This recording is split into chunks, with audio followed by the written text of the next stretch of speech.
Vayamos viendo ahora las discusiones en torno al comunismo, el materialismo ruso, pero una pequeña introducción que nos puede servir para comprender este capítulo. La filosofía del comunismo es una versión revisada del marxismo, principalmente la obra de Lenin, y por eso se llama frecuentemente marxismo-leninismo. La participación de Trotsky, que fue realmente considerable, es negada y obscurecida sistemáticamente por los autores comunistas por la revolución ulterior de Trotsky del partido. La definición oficial de la relación de Lenin con Marx, expuesta por Stalin en sus fundamentos del leninismo ya hacia 1924, es que el leninismo es el marxismo en la etapa del imperialismo y la revolución proletaria. Se acentúa, pues, la importancia de los escritos y discursos de Lenin durante la Primera Guerra Mundial y después de la Revolución Comunista en Rusia en 1917. De la definición de Stalin se desprende, pues, que las revisiones de Lenin fueron provocadas por la evolución del capitalismo europeo posterior a la publicación del Capital en 1867. Especialmente su expansión colonial y por tanto su supuesta responsabilidad por la guerra en 1914. En el mismo ensayo, Stalin se refería a otra interpretación de la filosofía de Lenin, que era una adaptación del marxismo a la situación en Rusia, rechazada por supuesto por Stalin porque reducía al leninismo a una simple adaptación ideológica local de Marx. No obstante, la segunda interpretación ha sido repetida con frecuencia por autores no comunistas, ya que en 1914 Lenin había sido por más de 12 años el jefe del ala del marxismo ruso y la mayor parte de sus escritos hasta el momento se había referido a los problemas de un partido ruso. Las dos interpretaciones acerca de Lenin contienen elementos de verdad, pero ninguna expresa justamente la enorme importancia de su versión del marxismo. Además, aunque las dos interpretaciones parecen independientes y hasta opuestas, por el contrario, están estrechamente relacionadas. No hace falta subrayar que el espíritu de Lenin siempre estuvo absorbido antes y después de 1914 con los problemas de un partido revolucionario ruso. También es cierto que la guerra desvió su atención hacia el imperialismo, pero sus trabajos sobre este tema no fueron en realidad muy originales, ya que se fundó ampliamente en autores anteriores, marxistas y no marxistas, que en muchos casos había aportado un análisis científico más incisivo del desarrollo del capitalismo que el de Lenin. Como de costumbre, Lenin se interesó casi exclusivamente por el lado táctico del imperialismo y la guerra le abrió los ojos a las posibilidades que suponía el descontento y las aspiraciones nacionales de los pueblos coloniales. La experiencia de Lenin como dirigente del socialismo revolucionario ruso resultaba directamente significativa en este sentido, porque lo que logró Lenin en Rusia fue hacer triunfar el marxismo en un país relativamente subdesarrollado en la industria, con una economía principalmente agraria y una población en gran medida campesina, un tipo de país que siempre había sido impenetrable al marxismo de la Europa occidental. ¿Qué significaba el marxismo ruso?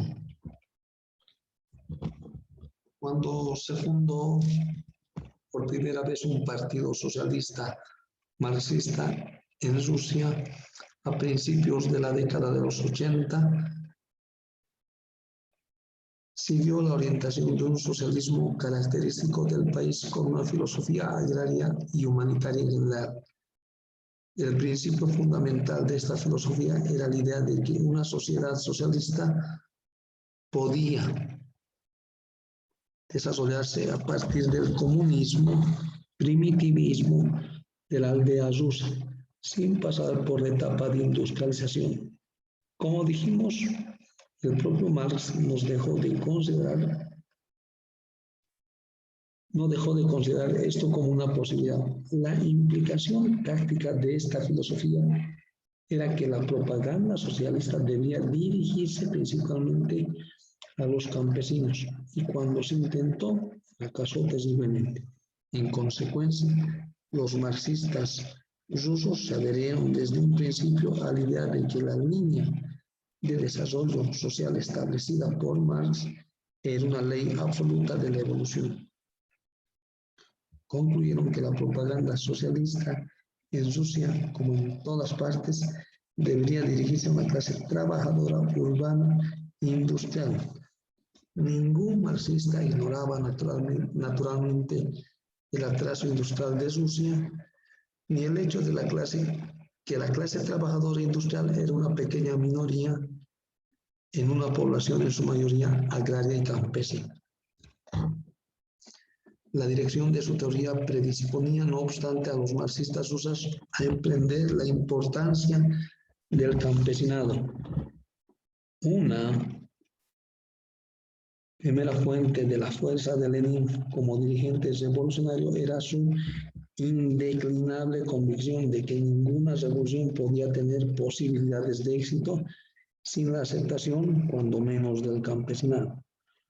Compartía plenamente la teoría marxista de que una revolución socialista debía ser un movimiento proletario, pero nunca perdió de vista el hecho de que debía ganarse a cualquier precio la adhesión, cuando menos temporal, de los campesinos.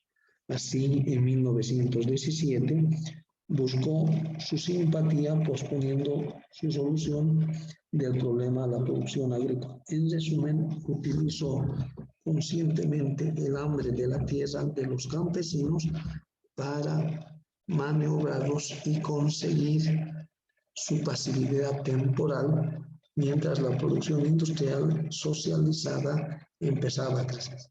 La ley rígida de la evolución social suponía también que un partido marxista en Rusia debería seguir siendo marginal al movimiento socialista europeo, porque así era imposible saltar las fases naturales de la evolución. Solo una revolución de clase media era factible en Rusia, y esta debería ser concluida antes de que madurara el momento para el triunfo de una revolución socialista.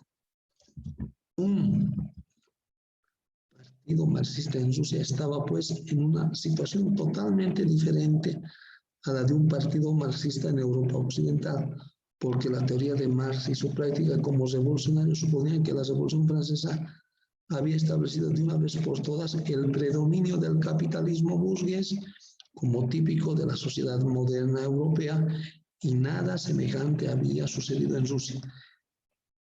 La Revolución Rusa de 1905 fue, pues, un acontecimiento trascendental para los marxistas rusos. Demostró que podía realizarse en Rusia una revolución burguesa. Planteó un problema estratégico de primera importancia.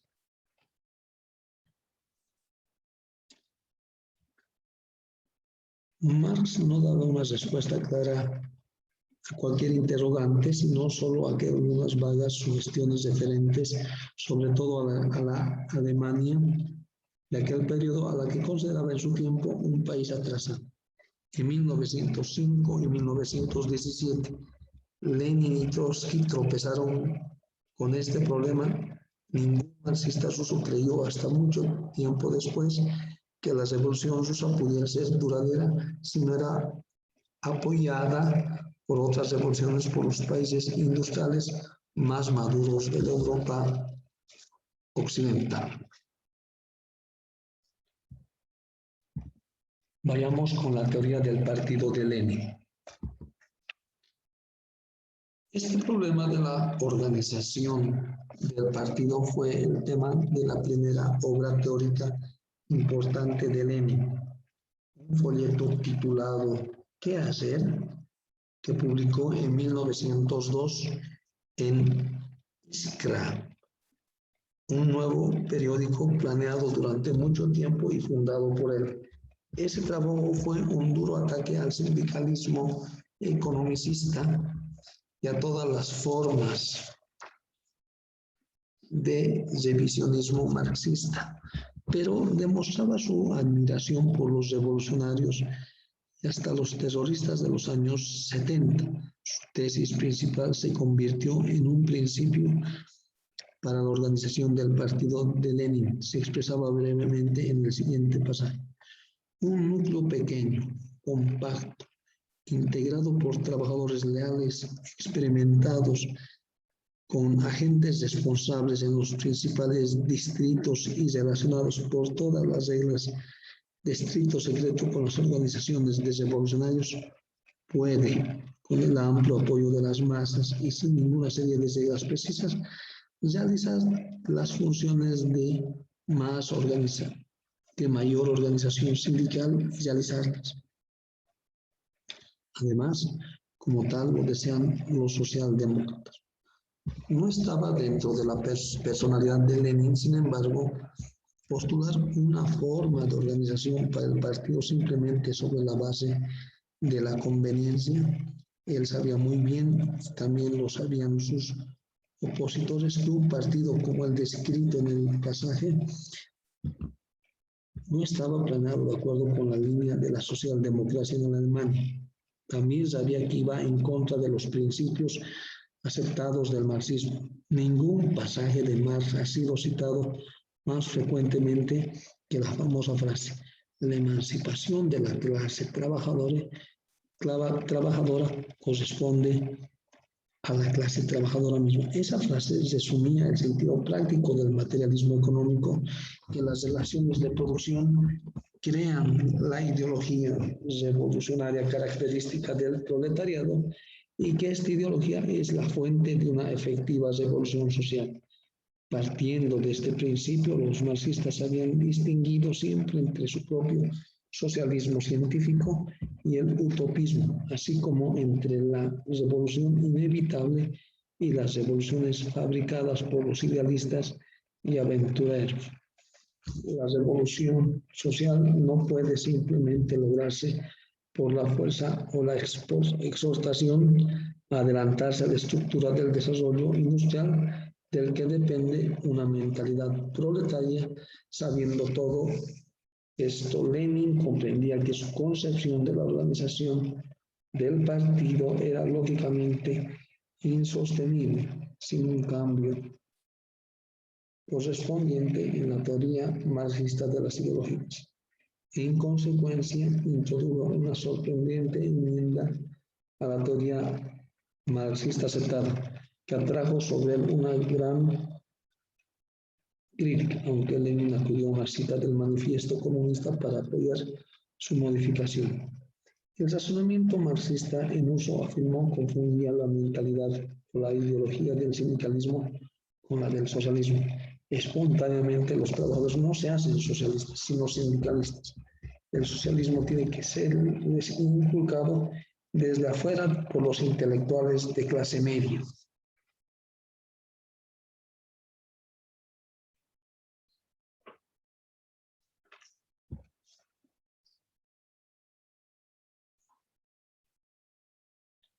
En esa misma perspectiva, vayamos a las discusiones de Lenin y el materialismo dialéctico.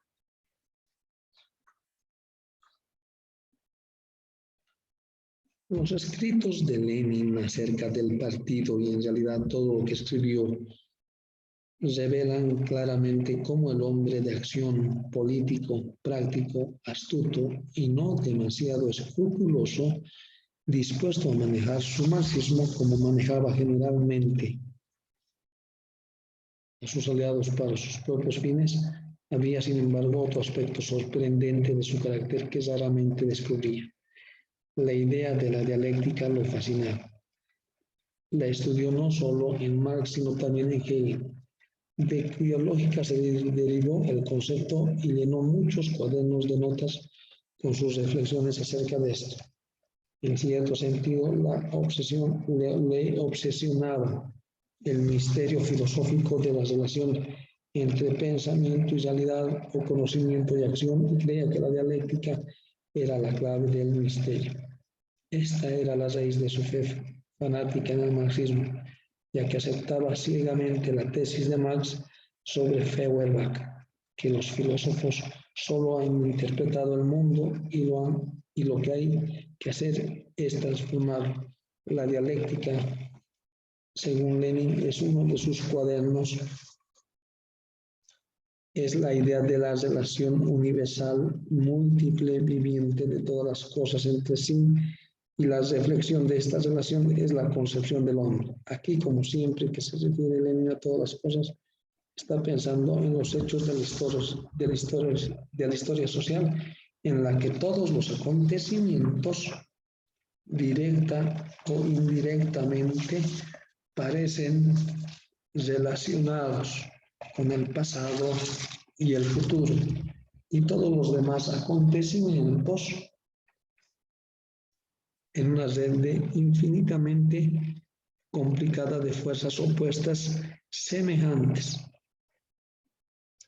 Existe, no obstante, una relación o nudo principal que, si se resuelve, explica todo el problema, y el pensamiento misteriosamente lo duplica todo, lo analiza, encuentra el nudo y hace posible una nueva combinación de las partes de un nuevo modelo.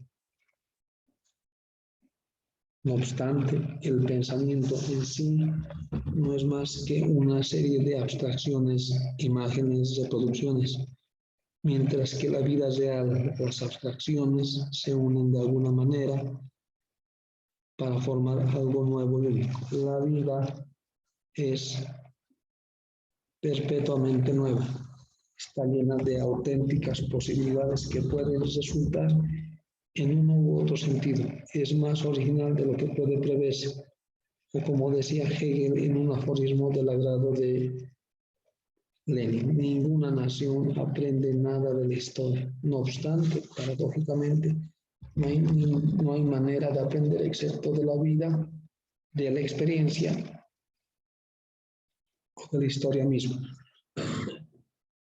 Y aunque todas las reglas que pueden obtenerse de la vida fallan, comprendiendo sus reglas, puede producirse la chispa de percepción capaz de hacernos comprender cuál ha de ser el siguiente paso.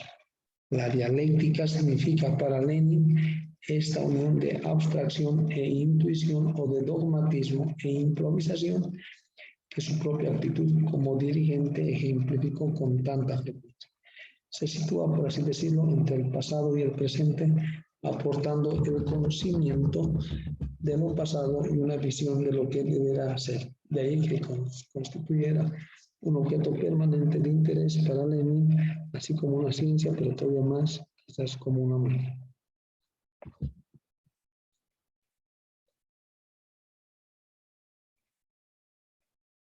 Veamos la revolución burguesa proletaria.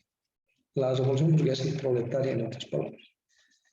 Ningún principio de la estrategia marxista fue mejor establecido que la regla que es imposible hacer una revolución por la fuerza o la conspiración antes de que el tiempo haya madurado para ello, es decir, que antes de que las contradicciones en una sociedad hayan producido una situación revolucionaria, se pensaba que esto era lo que distinguía al socialismo científico de Marx del utopismo o simple aventurismo. Engels había utilizado no menos 3 capítulos para reforzar e ilustrar este principio. Su locus classicus, sin embargo, era el pasaje en el prefacio del Capital, en el que Marx decía que aunque una nación puede aprender de otra, jamás podrá saltar sin descartar por decreto las fases naturales de su desarrollo. También había dicho que los países industrialmente más desarrollados no hacen más que poner delante de los países nuevos, progresivos, el espejo de su propio porvenir. Lo único que puede hacer un revolucionario es acortar y mitigar los dolores del parto, o hacer lo más rápido posible la transición necesaria al socialismo. El sentido literal de estos pasajes parecía ser que todas las sociedades deben, por ley natural, atravesar las tres etapas: el feudalismo, el capitalismo y socialismo, haciéndose en cada uno la transición mediante una revolución. Por una razón ya mencionada, esta ley asumía una especial importancia para los marxistas rusos. Cualquier socialista marxista, sin embargo, estaba en situación de tener que tolerar temporalmente un gobierno de clase media al que moralmente estaba comprometido a derrotar. Pero en Europa Occidental, a fines del siglo, se le había dado una solución convencional. Los socialistas apoyarían las reformas políticas liberales que fortalecerían a la clase trabajadora, pero no entrarían en gobiernos de coalición con los partidos burgueses. Esta solución no tenía sentido para un marxista ruso. En Rusia no había ni instituciones parlamentarias ni gobiernos de gabinete, ni se había producido una revolución burguesa. Según la teoría, el desarrollo de una economía capitalista debería provocar primero una revolución burguesa para destruir el feudalismo del gobierno zarista y establecer las instituciones políticas liberales adecuadas a una sociedad. Solo entonces puede existir la esperanza de pasar al socialismo, porque el materialismo dialéctico parecía probar que el espíritu revolucionario del proletariado y su educación política solo pueden producirse como resultados de la industrialización y el liberalismo político. Un partido socialista ruso debe adaptar pues sus tácticas a las de los partidos de clase media, que no están en el poder que se supone. También revolucionarios deben apoyar a una revolución burguesa. No obstante, la clase media seguía siendo el enemigo de clase implacable del proletariado y este no debía comprometerse en una revolución burguesa hasta el punto de perjudicar el éxito futuro de la propia revolución.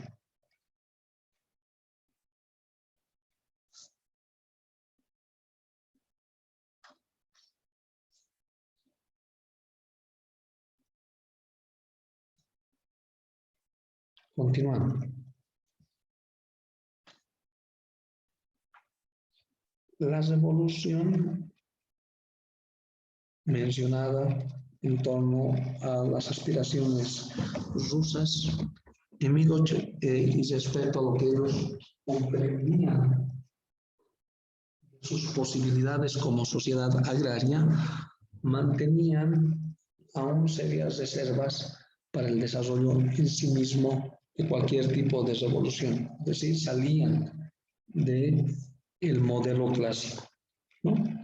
Para reforzar esta idea, en 1848, e inclusive mucho después, Marx creó en una revolución socialista solo era inminentemente en Francia o quizás en Inglaterra. La situación más parecida a la rusa era la de Alemania, que Marx consideraba en un país atrasado y que esperaba en 1848 que siguiera el camino ya recorrido por Francia.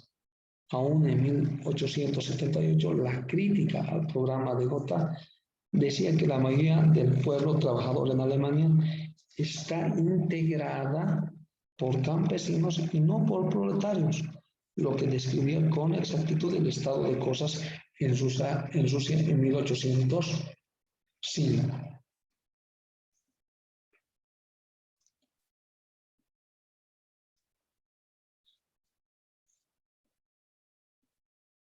Veamos el capitalismo imperialista.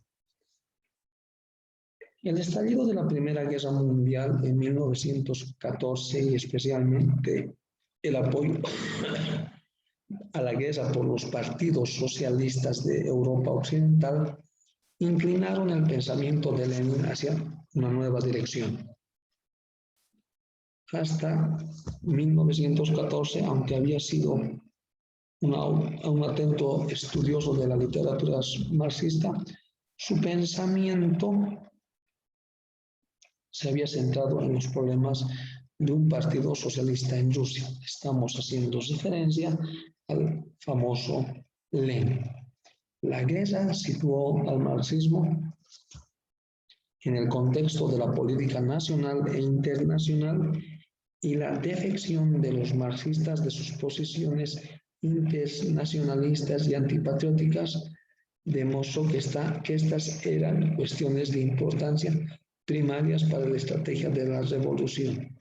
Los años que pasaron entre 1914 y el estallido de la Revolución Rusa fueron dedicados por Lenin al estudio de la evolución imperialista del capitalismo y sus consecuencias para la revolución socialista. La defección de los marxistas occidentales fue una conmoción para Lenin. Se había dado por supuestas las convicciones revolucionarias de los teóricos alemanes como Karl Kautsky, y en un principio simplemente se negó a creer el informe de que el partido alemán había votado en favor del presupuesto bélico. Cuando ya no era posible dudarlo, Kautsky se convirtió para Lenin en el renegado. Lenin quedó como uno de los pocos marxistas, incluyendo a Karl Liebknecht y Rosa Luxemburg, en Alemania, dispuestos a aplaudir la derrota de su propio país en la guerra. Lenin estaba absolutamente dispuesto a asumir esta posición. Desde el punto de vista de la clase obrera y las masas trabajadoras, todos los pueblos de Rusia, el mal menor sería la derrota de la monarquía y el ejército zarista. Su lema era convertir la guerra imperialista en una guerra civil, es decir, en una revolución proletaria.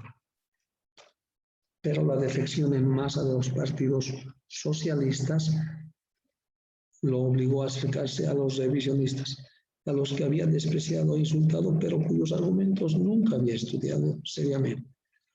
Las predicciones de Marx acerca de la inminencia de la revolución, la creciente pobreza de la clase trabajadora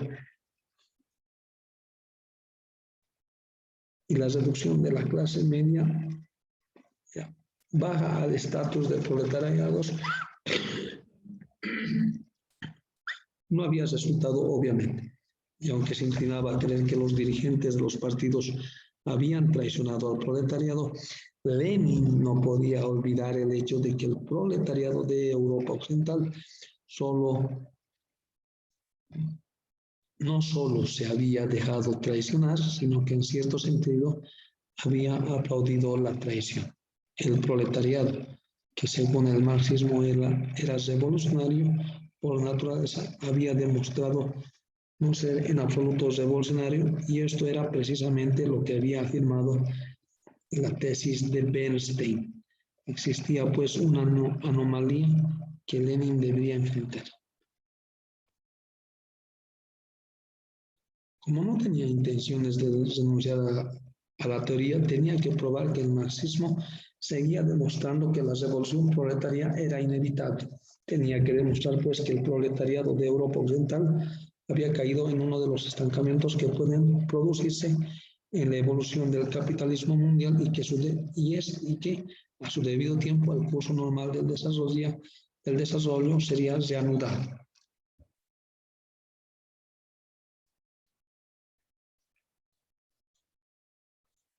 Veamos las discusiones acerca del acercamiento a la revolución.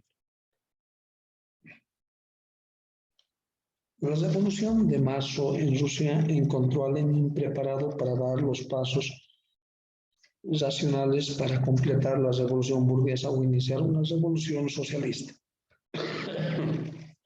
Ya nos resultaba importante trazar una aguda línea divisoria, porque la dictadura revolucionario-demócrata del proletariado y el campesinado lo habían llevado por etapas a la conclusión que Trotsky había entrevisto desde un principio, es decir, que ambas revoluciones se confundirían. Observando los acontecimientos de Rusia desde su exilio en Suiza, decidió de inmediato que efectivamente había ocurrido esto y que el progreso de la revolución sería una transición al socialismo. Decía al respecto, sería un grave error si tratamos de ajustar las tareas prácticas complejas, urgentes, en rápida aparición de la revolución al hecho del procusto de una teoría estrechamente conceptual. A la semana de su llegada a Petrogrado, pues sorprendió a sus partidarios relegando al archivo de antigüedades prerevolucionarias bolcheviques la idea que, según había declarado en 1905, ningún socialista debía olvidar, es decir, que la República Democrática era el único camino posible hacia el socialismo. La vida es más original que el pensamiento y el marxismo consiste en mantenerse al ritmo de los acontecimientos. En resumen, cuando se pasa a otra etapa dialéctica, un dirigente, un partido deben atreverse a aprovechar la oportunidad que se les ofrece y en el momento decisivo hay que triunfar. En abril de 1917, Lenin creía que había llegado el momento, estaba dispuesto a tomar el poder en el momento en que las circunstancias parecían favorecerles. Todavía tenía que vencer algunos obstáculos porque la creencia que el socialismo debía llegar antes de la República Democrática no era un aspecto superficial del marxismo. En el terreno económico se había considerado imposible la construcción del socialismo en una economía carente de un alto nivel de producción y el gobierno democrático siempre había sido considerado la superestructura política adecuada a ese punto. Por esta razón, la democracia era definida como una etapa necesaria en el camino hacia el socialismo.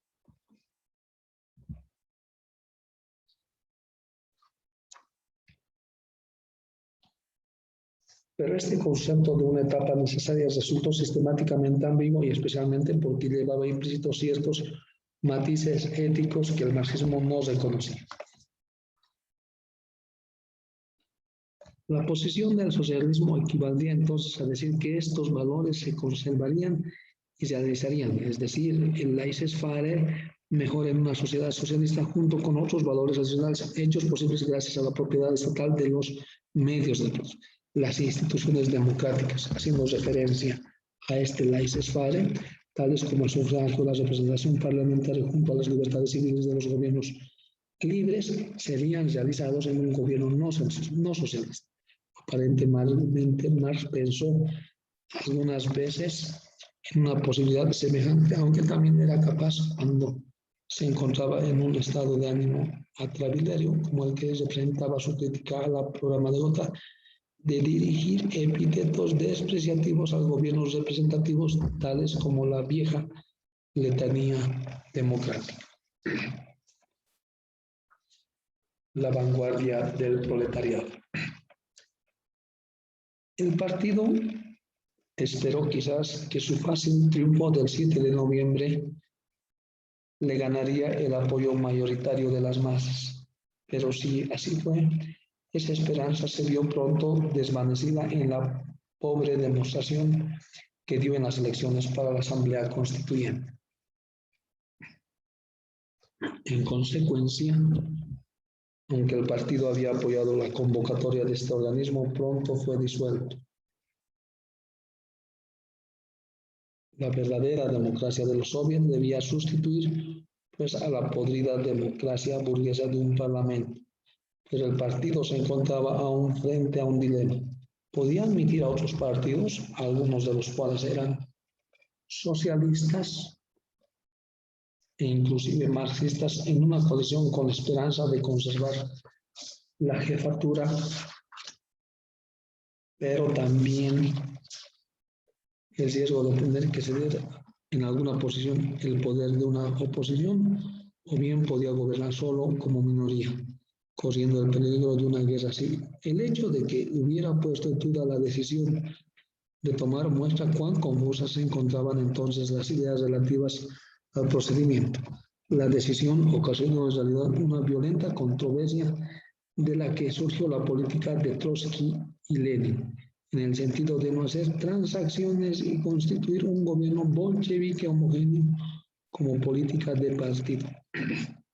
Los partidos de clase media fueron proscritos como contrarrevolucionarios y poco después los partidos socialistas, incluyendo a los mencheviques marxistas, fueron primero silenciados y después proscritos.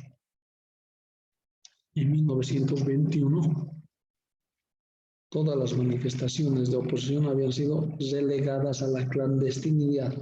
Se definió entonces un principio acerca de la vanguardia del proletariado. El partido había de ser el único vocero tolerado del proletariado, en cuyo nombre gobernaba, y del campesino semiproletariado. Tenía una enorme mayoría, porque esa mayoría incluía a todos los que no estaban dispuestos a intentar una contrarrevolución. El centralismo democrático. Ninguna cualidad de pensamiento político de Lenin fue más constante que su preferencia por la organización centralizada, o en un sentido negativo, su desconfianza por cualquier tipo de federalismo, coalición o inclusive alianza, si ésta amenazaba su libertad de acción.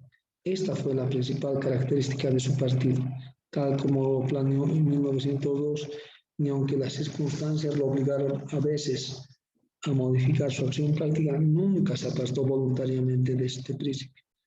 Lo llamó centralismo democrático, añadiendo quizás el adjetivo democrático como una defensa contra las agudas críticas que despertó su teoría del partido. El aspecto democrático de su plan consistía en el derecho de los miembros a discutir una política sobre la que el partido no hubiera pronunciado aún su decisión. Una vez tomada la decisión, toda disensión tendría que mantenerse en el silencio.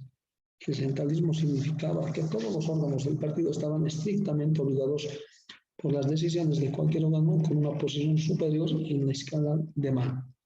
El principio era totalmente razonable para un partido revolucionario y hasta para cualquier organización con funciones exclusivamente ejecutivas, pero no aportaba ningún medio para resolver las diferencias acerca de los fines de una política determinada. El socialismo en un solo país. Con los conceptos del partido y el capitalismo imperialista, la teoría del comunismo como estructura lógica estaba completa y sin embargo carecía de lo que resultó su principal fuerza impulsora como sistema político. Nos referimos al concepto del socialismo en un solo país, añadido por Stalin y que constituye su única aportación teórica. En cierto sentido, era el remate normal del leninismo. Porque el acierto de Lenin, tal como lo hemos expuesto, fue aportar una versión del marxismo aplicable a una sociedad industrialmente subdesarrollada con una economía agrícola. El socialismo en un solo país redondeaba pues la divergencia entre el marxismo de Lenin y el marxismo de Europa Occidental, concebido por Marx y los marxistas como una teoría de la transformación de una economía altamente industrializada de sociedad capitalista en sociedad socialista. No es sorprendente, pues, que desde el punto de vista de la teoría marxista, tal como se entendía en general, la concepción de Stalin del socialismo en un solo país resultará lógicamente débil. Stalin apenas se refirió a aquellos razonamientos que daban al concepto la apariencia de paradoja. Originalmente no fue más que un incidente en la lucha por la sucesión que siguió a la muerte de Lenin y el propósito de Stalin cuando plantó la teoría para eliminar a Trotsky.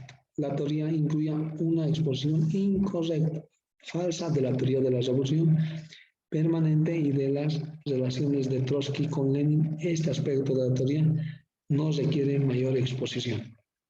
En 1924, Stalin planteó abruptamente la tesis de que Rusia puede y debe construir una sociedad socialista. Pocos meses antes había repetido la opinión convencional desde 1917 y aún antes de que la permaneciera del socialismo en Rusia dependía de las revoluciones socialistas en Europa y Occidente.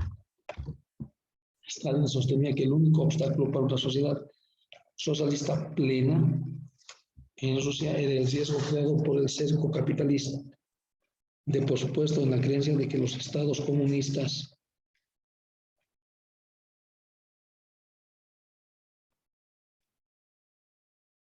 y capitalistas no podían coexistir permanentemente. Lenin sostenía esta opinión, pero esto no constituía un obstáculo desde el punto de vista del marxismo para completar el socialismo en Rusia. Los marxistas habían supuesto que el socialismo requería una economía con alto nivel de producción y en consecuencia una sociedad industrial que no era obviamente sucia. Stalin no respondió a estos argumentos, sino que sostuvo en vez de ello que el socialismo podía constituirse en un solo país con gran extensión territorial y considerables recursos naturales. En realidad, descuidó el argumento económico general del marxismo, sustituyéndolo por un argumento político. Stalin suponía que, con recursos adecuados, una fuerza de trabajo adecuada, un gobierno con poder ilimitado, podía constituirse en una economía socialista desde el punto de vista político. Gracias.